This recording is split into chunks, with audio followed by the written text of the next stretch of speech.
Now I'm going to hand over for our final new member, which is the Movement for the Actualization of the Sovereign State of Biafra. We have 2 or 3 people registered as Ikena, so I'm not sure who I'm going to open and find. Hopefully I find Ralph on the other end of it. So I'm just going to... Okay, I got you. Okay, this is Chief Ralph Zeruiki from the Movement for the Actualization of the Sovereign State of Biafra.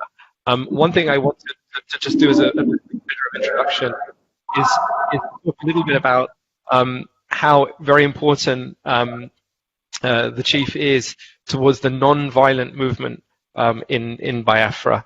Biafra has different movements that are running, and the chief has been the leading light on the quest for non-violent change for the situation of the Biafran people for his entire life. We are truly honored to have him as a member. Membership in the UNPO, the decisions around Biafra, there were many different groups, I will just be openly say it, who were applying for membership, but to us there was no doubt who was the right group for membership in the UNPO, and that is the group that is led by Chief Zeruiki, who, as I say, is truly a leader for non-violent change in Biafra. Chief, I'm going to hand it over to you. We are really delighted to have you, and thank you for joining the UNPO. Thank you. Good afternoon. The President, Secretary General, Member States of the UNPO, ladies and gentlemen, my name is Ralph Zeruiki. I hold a degree in political science of the Punjab University, Chandigarh. I also hold a law degree of the Bombay University, India. I was called to the Nigerian bar in the year 1991. Incidentally, the year UNPO was registered. Okay? So, being Maso, by definition, being means Biafra independence movement, and Maso is a movement for the actualization of the sovereignty of Biafra, then part of Nigeria. And eastern part of Nigeria was part of the area amalgamated Lord Lugard in 1914. And that amalgamation did not in any way receive the consent of the people of Biafra and other parts of Nigeria. The tendency was that bad bedfellows were young together in Nigeria as one country. That was a very devastating thing that happened to Nigeria. Because of the unwavering nature of Nigeria, the eastern part of Nigeria was predominantly Christians, while the rest of Nigeria was predominantly Muslims. The tendency was that the eastern part of Nigeria became an endangered species in Nigeria. The northern oligarchies, led by the Hausa Fulani, singular attitude of wanting to conquer the rest of Nigeria. They want to Islamize the entire Nigeria and to take over the land of Christians who are predominantly the people of eastern Nigeria.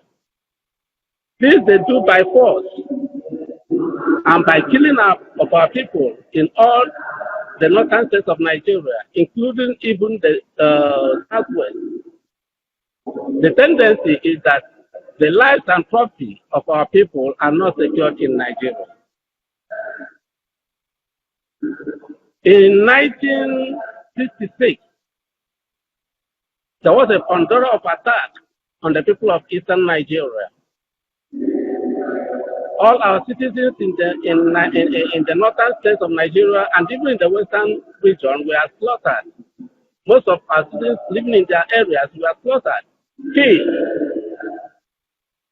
The tendency was that the then military head of state, military governor of eastern region, Bim Odmegojuku, may his soul rest in perfect peace, had to bring together his people to safeguard their lives and property, and by that process declared the Biafran war or Biafran independence. As soon as Odmegojuku did that, the entire Nigerian state joined together to fight against the people of eastern region, now known as Biafra. They barricaded the entire eastern region, starved the entire eastern region of food, and with the help of some foreign national countries, the entire Biafra land was suffocated. Tendency was that we lost over 3 million people in that exercise. Between 1967 and 1970, the war ended and we had lost almost more than 3 million people. Immediately after the war, the killing of our people continued in Nigeria unabated. Our investments in Nigeria were considered as abandoned property. Our people were excluded from the governance of Nigeria. There was a ceiling placed over our heads in the appointment in federal ministries. But the most important thing to us was the lack of safety for the people of Biafra. Our people were killed like sheep, like animals in Nigeria.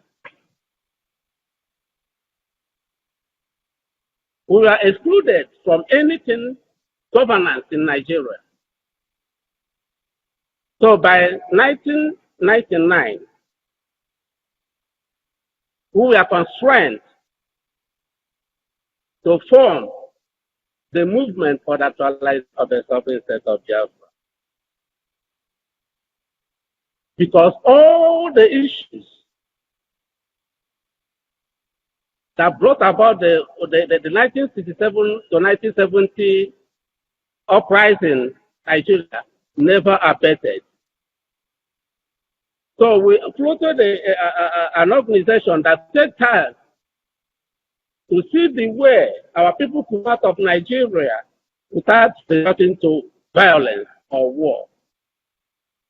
It was because of this particular exercise that I had to travel to India to understudy Mahatma Gandhi, who happened to achieve independence for India through non-violence. I spent almost 10 years in India understudying Mahatma Gandhi. So, the movement for actualization of the sovereign state of Biafra was to disengage Biafrans from Nigeria through non-violence, because we are no longer willing to sacrifice the lives of our people in Nigeria. And we felt that any war in the present day Nigeria will result into exodus of refugees into West African sub-region and even Africa and to the whole world. And we do not intend to create an avenue where war merchants and merchants of weapons will trade on their businesses. And more than that, we do not want anything that will cause death to our members. And we believe that peace is the most important thing in the affairs of men.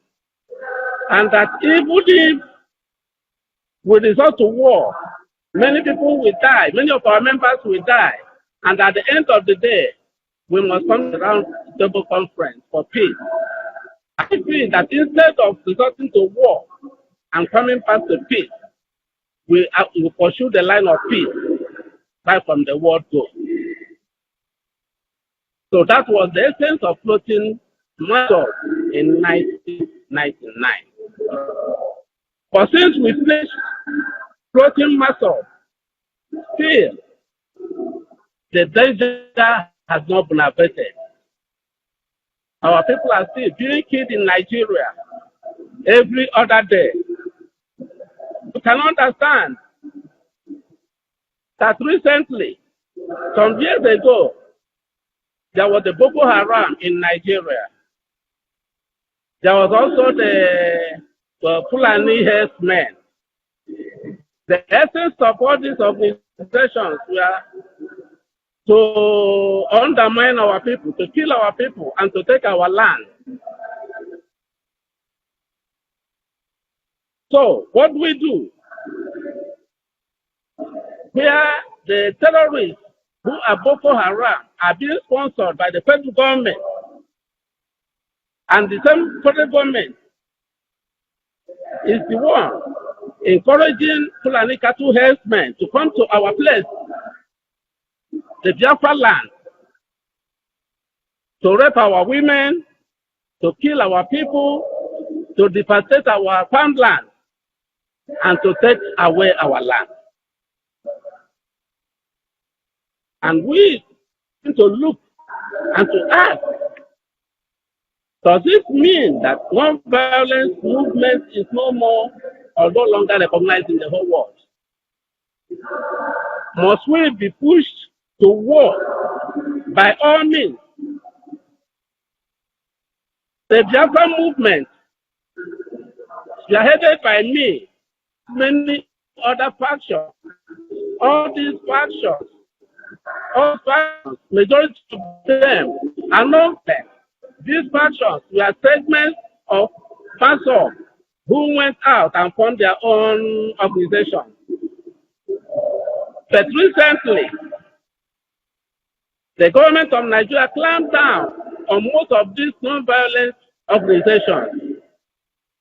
I cannot recall how many times I have gone to jail. I have had 3 citizens leveled against me several times. Our properties have been destroyed. In Okigwe,